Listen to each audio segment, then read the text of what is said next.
Hello students, हमने last lecture में जो थी क्या बात की ग्रेविटेशनल पोटेंशियल एनर्जी के लिए। तो हम अगर अर्थ के सेंटर से r डिस्टेंस पर अगर बात करते हैं तो वहाँ पर ग्रेविटेशनल पोटेंशियल एनर्जी कैसे लिखेंगे, -GMEM/r ऐसे जो है हम दिखाते हैं। अगर हम अर्थ की सरफेस पर बात कर रहे हैं तो r इज इक्वल टू क्या हो जाएगा, radius of earth that is RE। तो अगर हम अर्थ की सरफेस पर लिखेंगे तो क्या लिखेंगे, V is equal to -GMEM/RE। ठीक है, ये आपको पता है। ओके, आज मुझे जो बात करनी है वो है एस्केप स्पीड, और कभी कभी हम उसको एस्केप वेलोसिटी भी बोलते हैं, और एस्केप एनर्जी के लिए वो क्या चीज़ है वो मैं आपको बताती हूँ। आपके पास कोई भी चीज़ है ना, अगर मेरे पास कोई बॉल है और उसको मैं अगर ऐसे ऊपर फेंकूँ तो क्या होगा, वो नीचे ही आएगी। अगर मैं कुछ ज़्यादा अगर स्पीड से फेंकूँ तो भी वो नीचे आ जाएगी। कभी कभी हमें क्या लगता है कि कोई अगर चीज़ है हमारे पास वो हमें नहीं पसंद, तो हम क्या करना चाहेंगे कि ऐसे फेंके कि वो वापस ही ना आए। तो आज मैं आपको बताने जा रही हूँ कि आप ऐसे कैसे कर सकते हैं। देखिए, आपके पास अगर कोई चीज़ ऐसी है और उसको अगर आप ऐसे फेंकें कि अर्थ का जो ग्रेविटेशनल फील्ड है उसमें से ही वो बाहर निकल जाए, तो वो कभी भी वापस नहीं आ सकती। और उसके लिए आपको जो एनर्जी जो चाहिए होगी, जो मिनिमम एनर्जी चाहिए होगी, उसे ही हम एस्केप एनर्जी बोल सकते हैं। और जिस वेलोसिटी से आप उसको फेंकेंगे उसे ही बोलेंगे एस्केप वेलोसिटी या एस्केप स्पीड बोल सकते हैं। ठीक है, ये आपको बहुत ही शॉर्ट पे आपको मैंने बता दिया। ठीक है, यही क्वेश्चन जो है वो भी मैं आपको दो जो है मेथड से आपको बताऊंगी।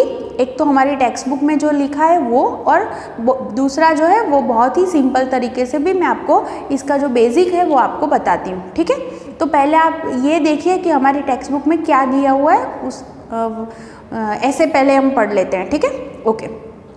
सपोज मेरे पास m मास की कोई बॉडी है, कुछ पार्टिकल है सपोज, और उसको मुझे फेंकना है।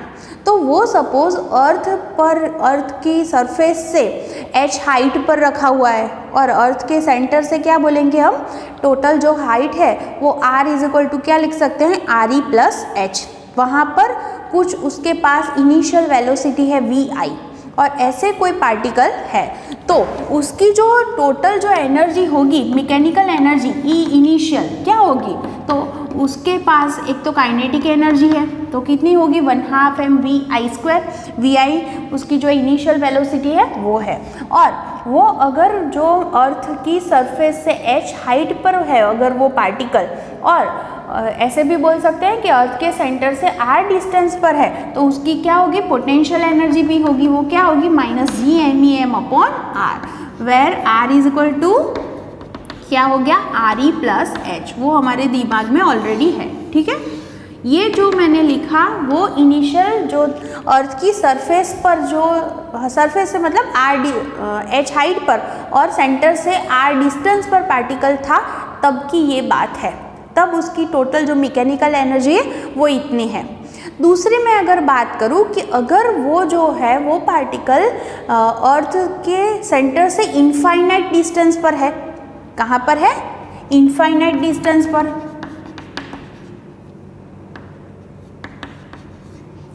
तो इनफाइनाइट डिस्टेंस पर है तो वहाँ पर उसकी जो मैकेनिकल एनर्जी होगी वो क्या होगी, E फाइनल अगर मैं लिखूँ या E इनफाइनाइट लिखूँ तो वो क्या होगी, तो वहाँ पर उसकी जो वेलोसिटी है उसे हम V फाइनल अगर बोले तो 1/2 V फाइनल ऐसे लिख सकते हैं। और वहाँ पर उसकी पोटेंशियल एनर्जी क्या होती है, हमें पता है 0 है ना, r is equal to infinite, that means कि वहाँ पर पोटेंशियल एनर्जी क्या होगी, 0 होगी। तो उसके पास टोटल जो है वो इतनी एनर्जी हो गई इनफाइनाइट डिस्टेंस पर। तो अगर मैं यहाँ पर बात करूँ कि यहाँ लॉ ऑफ मैकेनिकल कंजर्वेशन का लॉ है, वो क्या बताता है, initial energy is equal to final energy. अगर हम उसका यूज़ करें तो हम लिख सकते हैं कि E initial is equal to E final. तो E इनिशियल क्या है, 1/2 mv² माइनस GMEM/r। ये इनिशियल एनर्जी इतनी थी और फाइनल कितनी है, 1/2 mv फाइनल स्क्वायर। अब यहाँ पर देखिए जो राइट साइड पर ये जो हमने लिखा है वो क्या है, काइनेटिक एनर्जी है। कहाँ पर, इनफाइनाइट डिस्टेंस पर। और वो ऑलवेज, काइनेटिक एनर्जी कभी भी नेगेटिव नहीं होगी, कभी भी नेगेटिव नहीं होती। उसकी सिंपल वजह है कि 1/2 mv², तो m मास है, वो नेगेटिव मास कभी भी नेगेटिव नहीं होगा। और यहाँ पर v का स्क्वायर है मतलब कि वो चीज़ कभी भी नेगेटिव नहीं हो सकती, मतलब कि kinetic energy never be negative. तो मतलब ये चीज़ कभी नेगेटिव नहीं होगी, तो उसका मतलब ये हुआ कि ये दोनों हमने जो माइनस किया है, इसका जो आंसर है वो ऑलवेज क्या हो गया, या 0 आ जाएगा या फिर ग्रेटर देन 0 होगा। मतलब कि ये होगा कि 1/2 mvi² minus gmem/r must be greater than और इक्वल टू 0। ये दोनों जो इनिशियल जो इसकी जो एनर्जी थी वो ऑलवेज क्या होनी चाहिए, ग्रेटर देन और इक्वल टू 0, नेगेटिव नहीं होनी चाहिए। मैं आपको ये चीज़ बता दूं कि किसी भी चीज़ की एनर्जी अगर नेगेटिव है तो उसका मतलब ये हुआ कि वो वहाँ पर किसी वजह से वो वहाँ पर बंधा हुआ है, वो वहाँ से नहीं निकल पा रहा। शायद आपने केमिस्ट्री में इलेक्ट्रॉन के लिए पढ़ा होगा कि इलेक्ट्रॉन जो है वो न्यूक्लियस के आसपास जो जब ऑर्बिट में घूम रहा है तो उसकी जो टोटल एनर्जी होती है, उसकी फॉर्मूला में भी आपने देखा होगा कि उसकी जो टोटल एनर्जी है वो नेगेटिव होती है। नेगेटिव का मतलब ये हुआ कि वो जो इलेक्ट्रॉन है वो न्यूक्लियस से वो अट्रैक्शन की वजह से उसके पास जो है वो बंधा हुआ है, ठीक है। वहाँ से आपको उसको निकालना है तो आप क्या करते हैं, उसे कुछ एनर्जी देते हैं। वो एनर्जी जो है होती है वो आप प्लस बनाते हैं या 0 बनाते हैं, तो ही वो इलेक्ट्रॉन वहाँ से हमेशा के लिए उसका आयोनाइजेशन हो जाता है, वहाँ से वो निकल जाता है। तो सेम चीज़ यहाँ पर भी अप्लाई होती है कि ये जो है ये इसकी जो इनिशियल जो एनर्जी थी वो इनिशियल एनर्जी हमें कैसी बनानी पड़ेगी, या तो 0 या ग्रेटर देन 0, तो ही वो वहाँ से जा सकता है। क्योंकि ये जो चीज़ दिखाती है उसमें क्या दिखा है कि फाइनल एनर्जी ऑलवेज कैसी होनी चाहिए, 0 या ग्रेटर देन 0, नेगेटिव नहीं होनी चाहिए। मतलब कि किसी तरह अगर हम ऐसे करें कि इनिशियल एनर्जी 0 या ग्रेटर देन 0 बना दे तो वो चीज़ हमेशा के लिए इनफाइनाइट डिस्टेंस पर चली जाएगी। तो अगर मैं बात करूं कि कुछ हम जो इनिशियल जो स्पीड रखते हैं वो कुछ मिनिमम के लिए, अगर हम ये जो पूरी फॉर्मूला से अगर हम कितना आंसर आता है वो फाइंड करें, तो मैं मिनिमम वैल्यू ले रही हूँ, इसलिए यहाँ पर =0 ले रही हूँ। तो यहाँ पर v मैंने कितना लिया, मिनिमम ले लिया, तो -gmem/r = 0, ये भी वैल्यू मैंने मिनिमम ली, क्योंकि ग्रेटर देन 0 तो 0 से ज़्यादा हो जाएगी, तो मिनिमम वैल्यू क्या है, 0 है, तो मैंने वो 0 ले ली। तो इसको यहाँ से इस तरफ ले जाए तो पॉजिटिव हो जाएगा, ठीक है। दोनों तरफ से m और m कैंसिल कर दीजिए, 2 यहाँ पर ले जाइए और v मिनिमम क्या हो जाएगा, √2gme/r। तो उसका मतलब ये हुआ कि अगर आप किसी भी चीज़ को मिनिमम इतनी जो स्पीड है, इतनी स्पीड से आप जो उसे फेंकेंगे तो वो चीज़ हमेशा के लिए इनफाइनाइट डिस्टेंस पर चली जाएगी और अर्थ के ग्रेविटेशनल फील्ड से वो हमेशा के लिए निकल जाएगी। वेर r = क्या लिख सकते हैं हम, re + h, ओके। अगर हम ऐसे मान लें कि वो चीज़ अर्थ की सरफेस पर थी, दैट मीन्स उसकी हाइट क्या होगी, 0 होगी, तो वहाँ पर v की जो वैल्यू है उसको हम एस्केप वेलोसिटी ve से अगर डिनोट करें तो क्या होगी फॉर्मूला, √2gme/re। आप देख सकते हैं ये फॉर्मूला में सारी जो चीज़ है सब कांस्टेंट है और सबकी वैल्यू हमें पता है। g की वैल्यू 6.67 × 10⁻11, मास ऑफ अर्थ है 6 × 10⁻24 किलोग्राम, रेडियस ऑफ अर्थ है 6400 किलोमीटर। तो सारी चीज़ अगर यहाँ पर हम रख दें तो हमारा जो आंसर है वो आ जाएगा 11.2 किलोमीटर पर सेकंड है, ये ध्यान में रखना आप। मतलब कि किसी भी चीज़ को अर्थ की सरफेस पर से अगर हम 11.2 किलोमीटर पर सेकंड की स्पीड से फेंकते हैं तो वो चीज़ हमेशा के लिए जो अर्थ है उसके ग्रेविटेशनल फील्ड से बाहर निकल जाएगी और वो वहाँ से इनफाइनाइट डिस्टेंस पर चली जाएगी। मिनिमम इतनी स्पीड से तो आपको फेंकना ही पड़ेगा। इससे ज़्यादा स्पीड रख सकते हैं लेकिन इससे कम नहीं रख सकते, ठीक है। तो ये जो है वो फॉर्मूला आप हमेशा दिमाग में रखना कि एस्केप स्पीड की फॉर्मूला क्या होगी। अगर कोई चीज़ अर्थ की सरफेस पर पड़ी है तो आप लिख सकते हैं √2gme/re। अगर अर्थ के सेंटर से किसी r डिस्टेंस पर है तो क्या आ जाएगा re + h, ठीक है। ओके, ये जो फॉर्मूला है और एक अलग तरह से भी लिख सकते हैं। सपोज इसको मैं RE से मल्टीप्लाई करूं और RE से डिवाइड करूं तो इतना जो हो गया GME/RE²। आपको पता है किस चीज़ की फॉर्मूला है, वो है एक्सेलरेशन ड्यू टू ग्रेविटी। तो आपके पास ये फॉर्मूला हो गई √2GRE। यहाँ से भी आप VE की वैल्यू फाइंड कर सकते हैं तो भी इतनी ही मिलेगी 11.2 km/s। अगर आप मून की बात करें, मून, ठीक है, तो वहाँ पर अगर कोई चीज़ है और उसके लिए अगर आप एस्केप वेलोसिटी फाइंड करें मून के लिए तो क्या होगी, यहाँ पर G जो है वो मून के लिए लिखना पड़ेगा और रेडियस ऑफ मून आएगा। आपको ये पता हो गया कि G की वैल्यू कैसी है। अर्थ की सरफेस पर G की वैल्यू 9 पॉइंट है, वहाँ पर 1/6 टाइम है वो G की वैल्यू, मतलब बहुत ही कम है। तो अगर यहाँ पर ये सारी चीज़ अगर हम रख दें तो ये आंसर ऑलमोस्ट 2.3 km/s आता है, जो बहुत ही कम वैल्यू है। इसीलिए हम बोल सकते हैं कि जो मून है उसके पास कोई एटमॉस्फेयर नहीं है। उसकी वजह ये है कि वहाँ पर कोई भी अगर गैस का मॉलिक्यूल हुआ अगर वहाँ पर तो क्या होगा, वो मॉलिक्यूल को टेम्परेचर की वजह से इतनी तो वेलोसिटी उसको मिल ही जाएगी तो वो वहाँ से एस्केप कर देगा, मतलब वहाँ से निकल जाएगा, वो वहाँ पे नहीं रहेगा। इसीलिए मून के पास कोई एटमॉस्फेयर नहीं है। समझ में आ गया आपको। वो मॉलिक्यूल जो है उसको इतनी तो एनर्जी मिल ही जाती है कि इतनी स्पीड उसके पास आ जाए तो वो वहाँ से निकल जाता है। तो इसीलिए मून के पास कोई भी एटमॉस्फेयर नहीं है।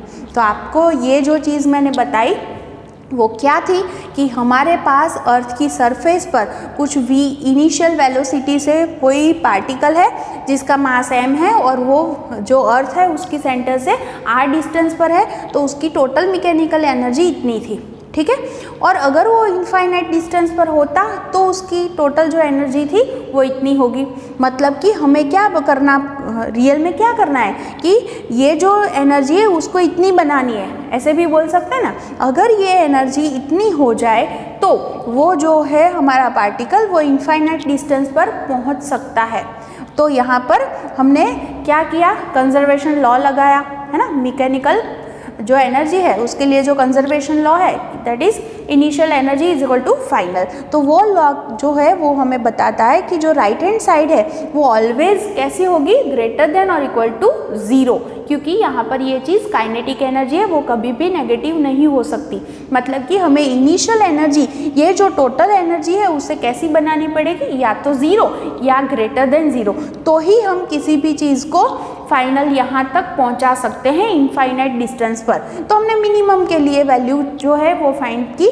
तो यहाँ पर हमने इक्वल टू 0 लेके जो वैल्यू थी वो स्पीड फाइंड की, और वो स्पीड उसे हम क्या बोल सकते हैं, एस्केप स्पीड या एस्केप वेलोसिटी। और उसके अकॉर्डिंग जो उसकी एनर्जी है उसे भी हम बोल सकते हैं एस्केप एनर्जी, ठीक है। और उसकी ये फॉर्मूला हो गई। ये आपको समझ में आ गया होगा, लेकिन मैं और एक तरह से आपको समझाती हूँ, थोड़ा वो आपके लिए इजी हो जाएगा।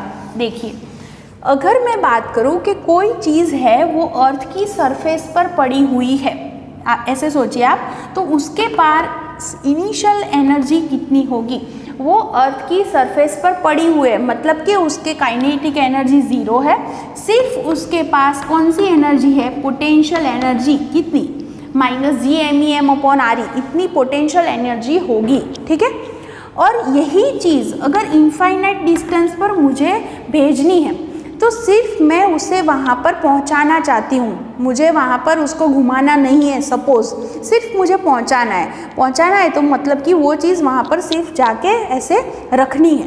तो उसका मतलब ये हुआ कि वहाँ पर मुझे कुछ वेलोसिटी नहीं चाहिए, मतलब कि वहाँ पर काइनेटिक एनर्जी नहीं चाहिए। तो काइनेटिक एनर्जी वहाँ पर कितनी हो जाएगी, 0, और आपको पता है इनफाइनाइट डिस्टेंस पर ग्रेविटेशनल पोटेंशियल एनर्जी तो ज़ीरो ही होती है, क्योंकि r is equal to infinite 1/इनफाइनाइट 0, तो पोटेंशियल एनर्जी तो ज़ीरो ही है, that means total energy zero है। तो उसका मतलब ये हुआ ना कि आपको क्या करना पड़ेगा कि आपके पास कोई भी पार्टिकल है अर्थ की सरफेस पर पड़ा हुआ है और अगर उसको आपको इनफाइनाइट डिस्टेंस पर भेज देना है तो क्या करना पड़ेगा, उसकी टोटल एनर्जी किसी तरह आप ज़ीरो बना दीजिए। तो वो क्योंकि अगर यहाँ पे रहेगा तो उसके पास इतनी एनर्जी होगी, लेकिन इनफाइनाइट डिस्टेंस पर होगा तो उसके पास कितनी एनर्जी होनी चाहिए, ज़ीरो। तो अगर उसकी एनर्जी ज़ीरो हो गई तो हमेशा के लिए वो इनफाइनाइट डिस्टेंस पर चला जाएगा।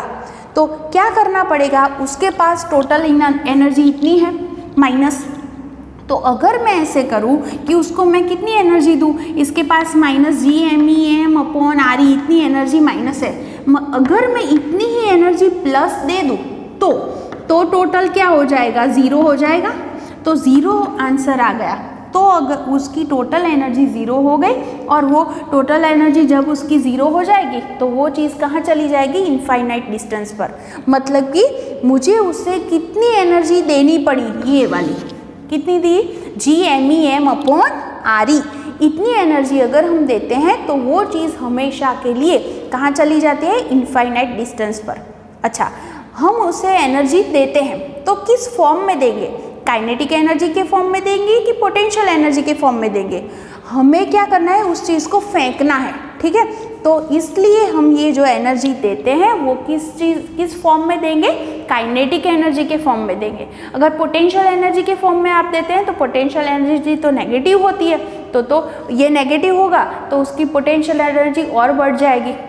लेकिन अगर आप इसे काइनेटिक एनर्जी के फॉर्म में देते हैं तो ही वो चीज़ आप इनफाइनाइट डिस्टेंस पर फेंक सकते हैं। तो आपने कितनी एनर्जी दी, कितनी दी, G+GMEM/RE जितनी एनर्जी दी, किस फॉर्म में दी, काइनेटिक एनर्जी के फॉर्म में दी। तो ये जो वेलोसिटी उसके अकॉर्डिंग थी उसे हम क्या बोलेंगे, एस्केप वेलोसिटी या एस्केप स्पीड। और ये जो एनर्जी हुई, ये एनर्जी उसको हम बोल सकते हैं एस्केप एनर्जी।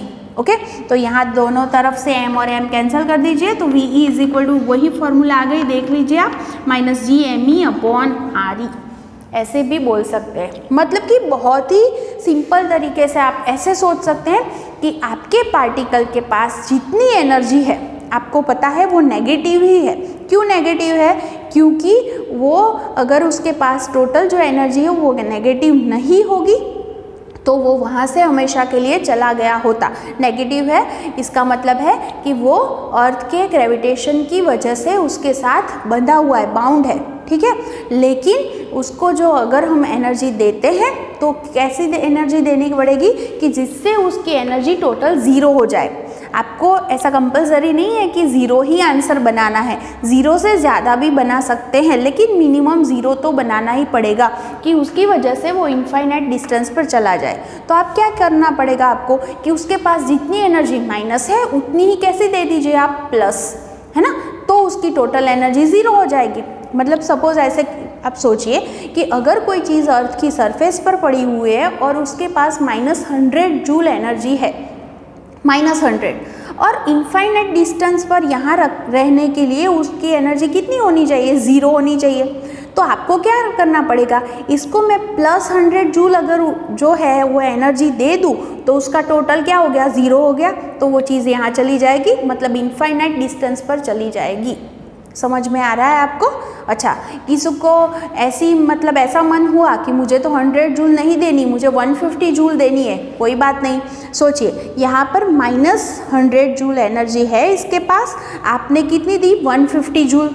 तो 150 जूल एनर्जी अगर आप देते हैं तो उसमें से 100 जूल जो एनर्जी है वो कहाँ पर वो यूज़ करेगा, यहाँ से एस्केप होने के लिए।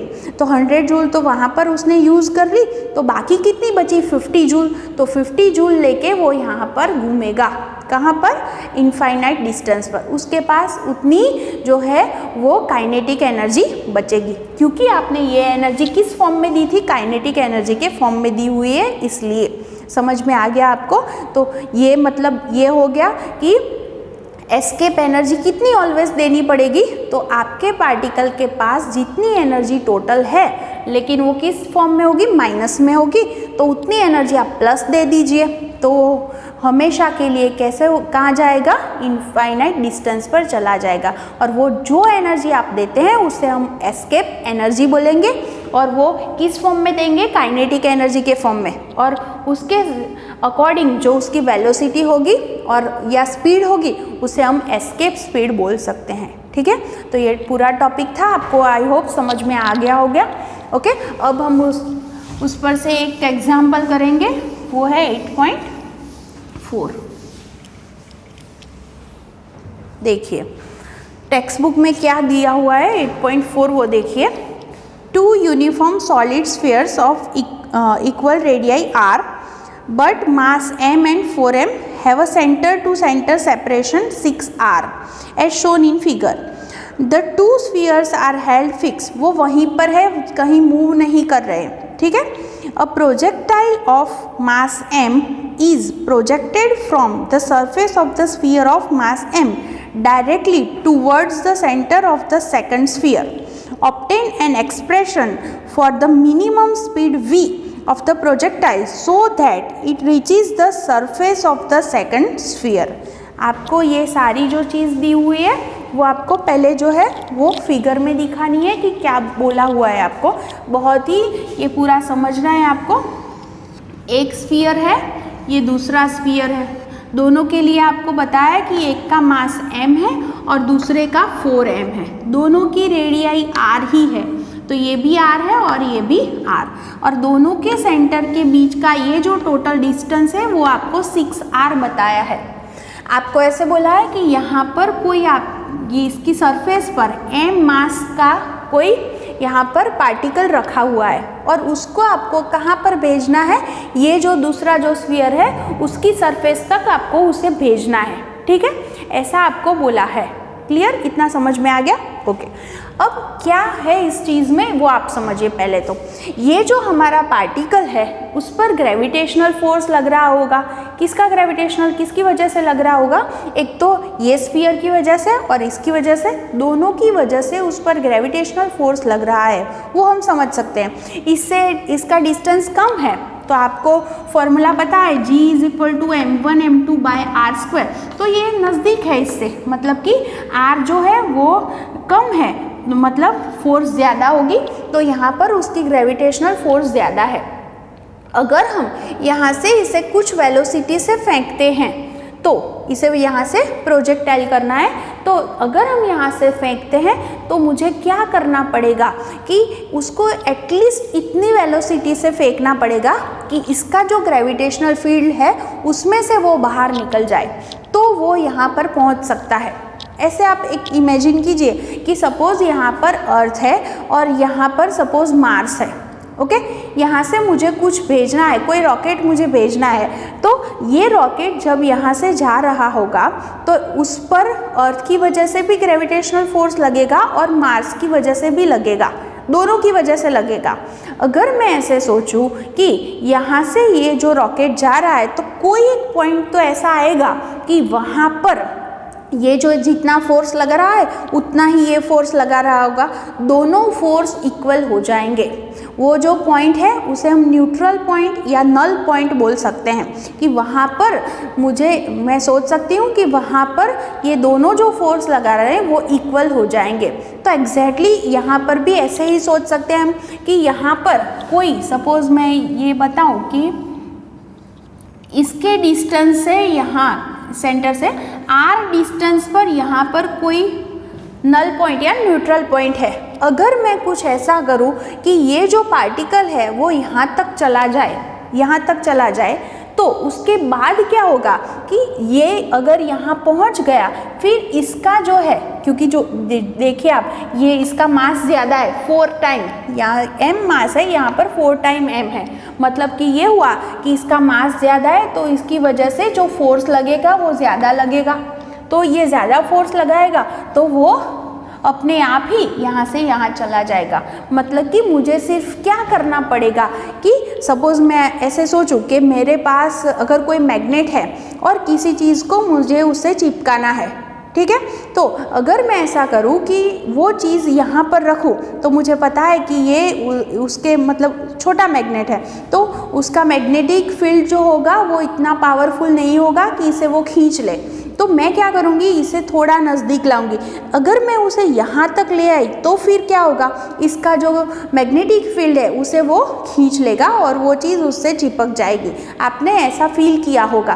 तो सेम चीज़ यहाँ पर भी होती है कि अगर हम ये करें कि इस पार्टिकल को यहाँ पर न्यूट्रल पॉइंट तक पहुँचा दे अगर, तो फिर क्या होगा, उस पर जो है इसका जो मास ज़्यादा है तो वो ज़्यादा ग्रेविटेशनल फोर्स लगाएगा, तो वो अपनी तरफ उसको खींच लेगा। यहाँ से यहाँ ले जाने के लिए आपको ज़्यादा कुछ वर्क करना नहीं पड़ेगा। तो मुझे क्या करना है, मेरे लिए क्या हो गया कि इसकी इनिशियल पोजीशन हो गई और इसकी फाइनल पोजीशन हो गई। अगर मैं यहाँ पर उसको पहुँचा दूँ तो वो अपने आप यहाँ तक चला जाएगा। तो मुझे क्या फाइंड करना है पहले तो, कि ये न्यूट्रल पॉइंट कहाँ पर है वो पहले मैं फाइंड करूँगी।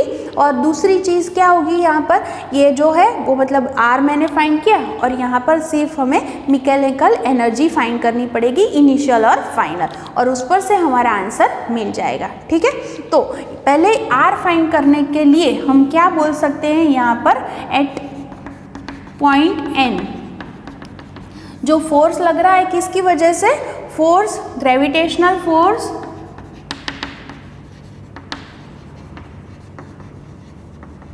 Due to sphere m, sphere of mass m is equal to क्या होगा, ग्रेविटेशनल फोर्स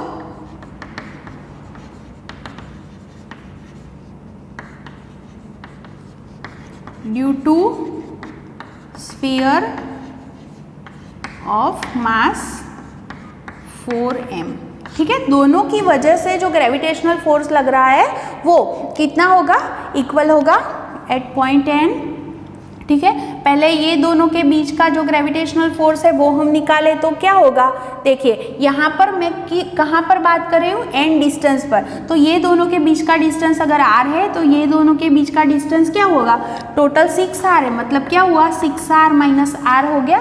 तो यहाँ पर फॉर्मूला क्या बनेगी, G m1 means capital M, m2 means small m upon दोनों के बीच क्या डिस्टेंस है, r square is equal to, अब ये दोनों के बीच में जो है वो फॉर्मूला लगाइए। तो g यहाँ पर मास है 4m, इसका मास है स्मॉल m अपॉन दोनों के बीच कितना डिस्टेंस है, 6r minus r whole square. Okay.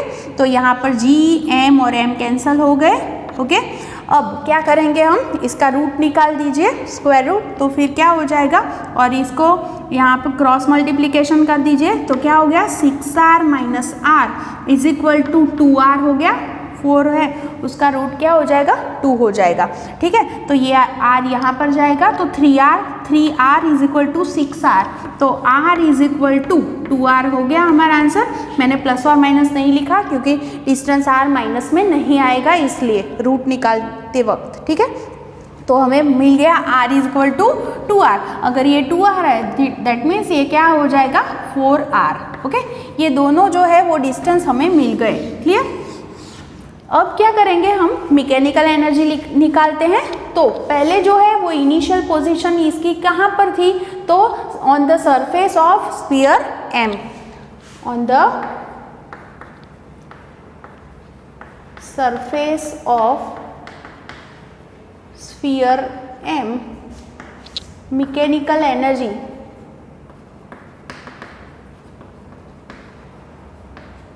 Of the particle, उसे हम ई इनिशियल अगर बोले तो E initial is equal to क्या होगी, यहाँ पर इसकी मैकेनिकल एनर्जी क्या होगी, तो उसकी क्या होनी चाहिए, kinetic energy plus potential energy.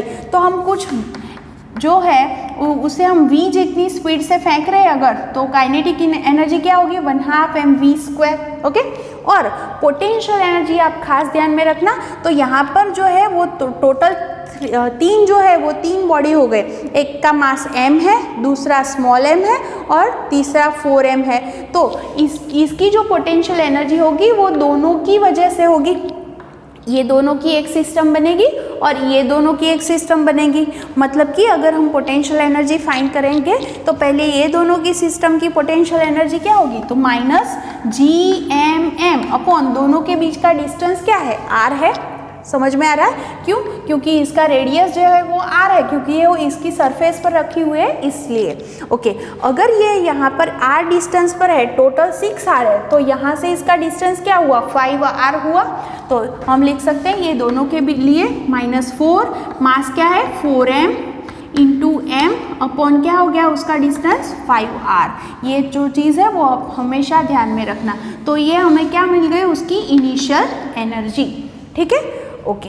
अब कहाँ पर, एट पॉइंट n क्या होगी मैकेनिकल एनर्जी, मतलब E फाइनल अगर हम लिखे तो वहाँ पर हमें सिर्फ उसे पहुँचाना है, तो उसे वहाँ पर हमें कोई काइनेटिक एनर्जी नहीं चाहिए, सिर्फ पहुँचाना है, फिर तो वो अपने आप ही चले जाएगा, तो उसकी काइनेटिक एनर्जी 0 हो जाएगी। सिर्फ वहाँ पर क्या होगी, उसके पास पोटेंशियल एनर्जी कितनी होगी, तो एक तो इसकी वजह से होगी और दूसरी इसकी वजह से।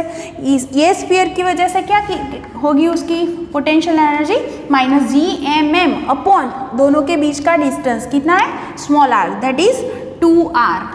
ओके, फिर इसकी वजह से क्या होगी, तो क्या लिख सकते हैं, -G4m, मास क्या है 4m इंटू m, और दोनों के बीच का डिस्टेंस क्या है, ये 4r। ठीक है, ये 4 और 4 कैंसिल आउट हो गए और दोनों में से क्या कॉमन निकल गया, -GMM अपॉन r कॉमन है, यहाँ से क्या बच गया 1/2 और यहाँ से क्या बचा 1, मतलब कि मेरा आंसर क्या हुआ -3/2। तो E final is equal to क्या लिख सकते हैं, -3/2 GMM अपॉन r। ओके, तो ये हमें दूसरा आंसर मिल गया। अब क्या होगा कि by the law of conservation of mechanical energy हम क्या लिख सकते हैं, E initial is equal to E final. देखिए इनिशियल क्या है, 1/2 mv² माइनस ये जो दोनों है इसमें से हमें LCM अगर निकाल दे तो क्या हो जाएगा, 5 जो है वो 5r LCM होगा, तो 5 + 4 मतलब 9 हो जाएगा। 9/5 डायरेक्टली लिख सकते हैं GMM अपॉन r। ये दोनों में मैंने LCM निकाला है। ठीक है, इज इक्वल टू ये राइट साइड क्या है, -3/2 GMM अपॉन r।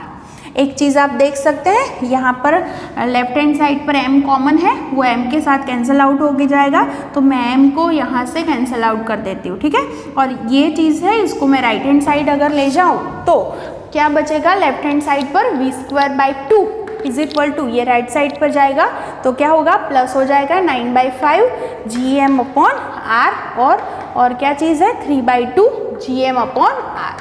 आप देख सकते हैं GM अपॉन r तो कॉमन ही है, जो बचा 3, मैं 3 को भी कॉमन निकाल सकती हूँ, तो यहाँ पर क्या बचा 3/5 - 1/2। ओके, यहाँ पर LCM क्या हो जाएगा, 10 हो जाएगा। तो अगर हम 10 LCM ले लें तो यहाँ पर क्या होगा, 6 - 5, 6 - 5 दैट इज 1। ओके, या इतना हमारा आंसर आ गया। v²/2 is equal to, then v² is equal to 2, यहाँ पर अगर हम ले जाते हैं तो यहाँ से 5 2 5 = 10, दैट मीन्स 3/5 आ जाएगा GM अपॉन r। तो स्क्वायर रूट निकाल दीजिए, तो v is equal to 3/5 GM upon r। ये हमारा आंसर आ गया। ठीक है, समझ में आ गया आपको क्या किया हमने, सिर्फ इतना ही किया कि पहले नल पॉइंट जो था, न्यूट्रल पॉइंट था, वो ढूंढ निकाला कि कहाँ पर है। उसके लिए हमने क्या लिया, सिर्फ कि दोनों की वजह से जो ग्रेविटेशनल फोर्स लग रहा है वो इक्वल है, एक चीज़ वो ले ली और वो फाइंड कर लिया। फिर सिर्फ हमने मैकेनिकल जो एनर्जी है वही फाइंड किया यहाँ पर और यहाँ पर, फिर लॉ का यूज़ किया और उस पर से हमारा आंसर आ गया। तो आप लिख के पूरा वो उसकी प्रैक्टिस कर लेना। ठीक है, बाकी नेक्स्ट लेक्चर में।